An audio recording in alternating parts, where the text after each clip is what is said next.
Welcome to Sunday School for Sunday, July 12, 2026, for our senior high students, ages 15 to 17. I do not own the rights to this music. Today's Bible basis is coming out of Romans chapter 3, verses 9 through 20. The Bible truth: we were all under sin's power. The title of today's story: Tangled Up. Joan was in big trouble. Her friends wanted to go to the mall, and they needed her because she had a driver's license. Joan stated, "I don't know if my mother will let me have the car. I just received my license and I have to study for the ACT." Her friends begged until Joan said, "Okay, I will go."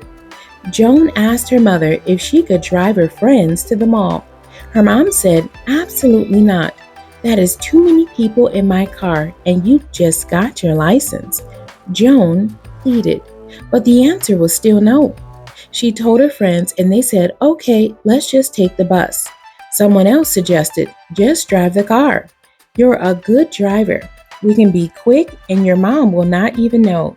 Joan thought for a moment and said, "I will drive." Joan and her friends enjoyed their visit to the mall until one of them nearly got into a fight. They all decided it was time to go and quickly got in the car to go back. 1 mile from home, another car was backing out of a driveway when it crashed into Joan's mom's car. One person got some scratches and everyone else was okay, but the car was seriously damaged. Joan became very nervous when she realized her mom would find out. The police came and took a report. Information was exchanged, and Joan's mom was called. She arrived and said to Joan, "You took my car without permission, and you nearly got hurt.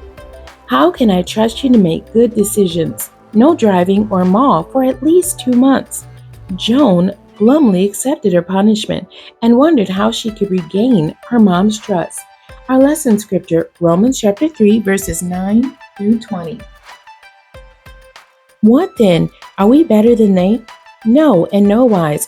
For we have before proved, both Jews and Gentiles, that they are all under sin. As it is written, "There is none righteous, no, not one. There is none that understandeth, there is none that seeketh after God. They are all gone out of the way. They are together become unprofitable. There is none that doeth good, no, not one.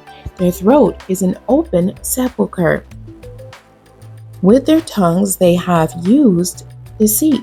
The poison of asp is under their lips, whose mouth is full of cursing and bitterness. Their feet are swift to shed blood. Destruction and misery are in their way, or in their ways, and the way of peace have they not known. There is no fear of God before their eyes. Now we know that what things soever the law saith, it saith to them who are under the law, that every mouth may be stopped, and all the world may become guilty before God. Therefore, by the deeds of the law, there shall no flesh be justified in his sight, for by the law is the knowledge of sin.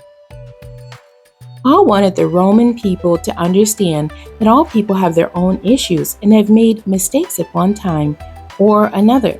Though this concept is true, it does not give a person free rein to behave any way they want. Paul was speaking more to those who were more focused on the letter of the law than the meaning of Jesus' death and resurrection. Paul stresses that humanity is not capable of following the letter of the law without fault.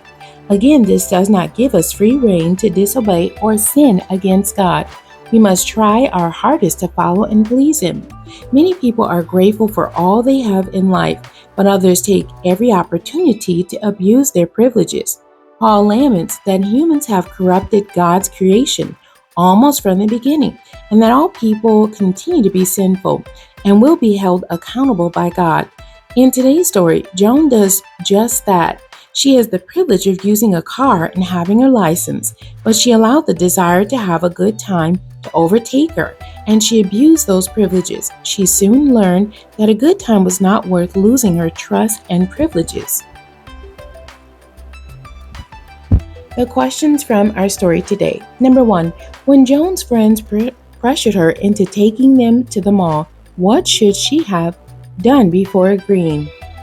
Number 2, if you were Joan's mom, would you have allowed Joan to drive the car? Why or why not?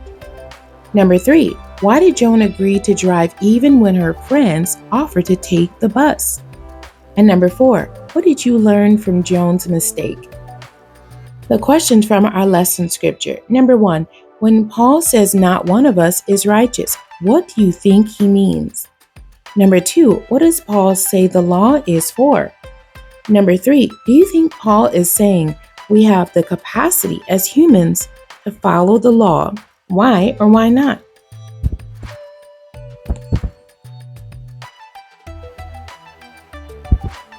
Sometimes we make mistakes or errors in judgment.